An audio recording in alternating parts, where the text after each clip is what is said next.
You know, I was born and raised here in the US, but it sometimes feels like the country is changing so fast that I'm starting to forget the American way of life. I mean, just look at the past couple of years. We went from shaking hands to waving, to awkward silence when greeting others. And this is just one example of how quickly our culture is evolving. So today, I want to talk about 5 US consumer trends that will shape America by 2025. You don't want to miss this. No. 1. Consumers will demand more entertainment options. Okay, so one of the most significant changes that we've seen in my lifetime is how Americans are entertained. For most of history, people had radio, then television, and then came the internet and social media. But as streaming services grow in popularity, consumers will be looking for more bang for their buck. I remember when Netflix first started releasing its own shows. Everyone thought it was crazy. Why would they spend money creating content when they could just license other people's content? Well, the answer is simple: control. If Netflix controls the content, they can produce more shows and movies that cater to their audience, and they can release them whenever they want. The same thing happened with music. Services like Spotify and Apple Music offer curated playlists and algorithms that recommend new artists based on your listening habits. So consumers have more control over what they see. And now we're seeing the same trend with news and social media. For example, I often hear people saying things like, "I only get my news from certain sources because that's where I get the most useful information." Or, "I don't use social media anymore because there's too much fake news." Instead, people are turning to platforms like Getter, which allows users to post longer articles and access exclusive content from major publications. In fact, Getter recently acquired the popular conservative website Breitbart, which gives their 2 million monthly readers direct access to Getter's algorithm. So no matter what you think of Getter or the opinions published there, this acquisition is a big deal because it shows that consumers want more control over their entertainment and news consumption.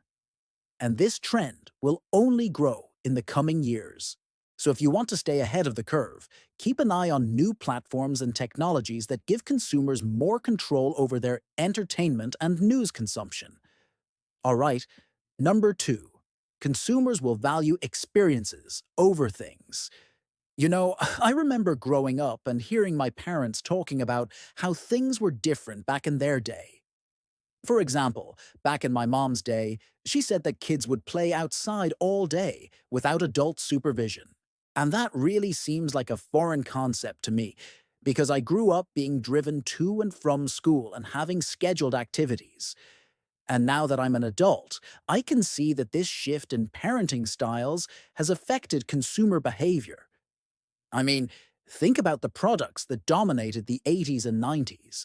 They were mostly toys and gadgets, like Cabbage Patch Kids and Tickle Me Elmo. But as the millennial generation grew up, the type of products that dominated the market changed. Now it's more experiences and less things. Take travel, for example. Millennials are twice as likely to spend money on travel than previous generations, and they're also more likely to book experiences like concerts and sporting events instead of buying physical products. And that makes sense because millennials have seen firsthand how quickly things can change. I mean, just think about the pandemic. It forced us all to stay home and reflect on what's really important in life. And for many people, that meant spending time with loved ones and creating memories. And this trend isn't going away anytime soon. In fact, 78% of millennials say they plan to spend more money on travel in the next 2 years. So if you're a business owner, keep this in mind. Consumers want to spend their money on experiences, not things. Number 3. Consumers will prioritize health and wellness. Now, this is another trend that I've seen firsthand. I mean, I used to be a couch potato, but after the pandemic, I started taking my health and wellness more seriously. And I'm not alone. More and more consumers are making health and wellness a priority. For example, The global wellness industry is worth over $4 trillion, and some of the fastest growing segments are mental wellness, which includes things like therapy and meditation, and healthy aging, which includes products and services that help people live longer, healthier lives. But it's not just about the products and services that we buy, it's also about the way we consume them. For example, the pandemic has made consumers more aware of the importance of hygiene, and this has led to a surge in demand for contactless payment methods and touchless technology. And this trend isn't going away anytime soon. In fact, a recent study found that 76% of consumers worldwide are more concerned about hygiene now than they were before the pandemic. So if you're a business owner, keep this in mind. Consumers are prioritizing health and wellness, both in terms of the products and services they buy and the way they consume them. Number 4. Consumers will demand greater transparency. Okay, so one thing that the pandemic has taught us is that it's important to know where our food comes from, who's making our clothes, and how our products are made. In fact, 61% of consumers say that they're willing to pay more for products and services from companies that are transparent about their practices. And that makes sense, because when companies are transparent, we know exactly what we're getting. We can trust them more, and we're more likely to feel good about our purchase. But it's not just about the products and services we buy. It's also about how companies treat their employees and their impact on the environment. For example, 67% of consumers say that they're more likely to buy from companies that prioritize employee well-being. And 66% say the same about companies that are environmentally friendly. So if you're a business owner, keep this in mind. Consumers want to know what goes into the products and services you sell, how you treat your employees, and your impact on the environment. And number 5, consumers will demand personalized products and services. All right, so I don't know about you, but I hate when companies try to market the same thing to everyone. I mean, I'm a guy, so I don't need makeup tutorials or skincare advice, and I'm pretty sure that most guys would agree with me. That's why it's important for companies to personalize the products and services they sell to meet the needs of their target market. And technology is making it easier than ever for companies to do this. For example, artificial intelligence can analyze data to identify patterns and predict consumer behavior.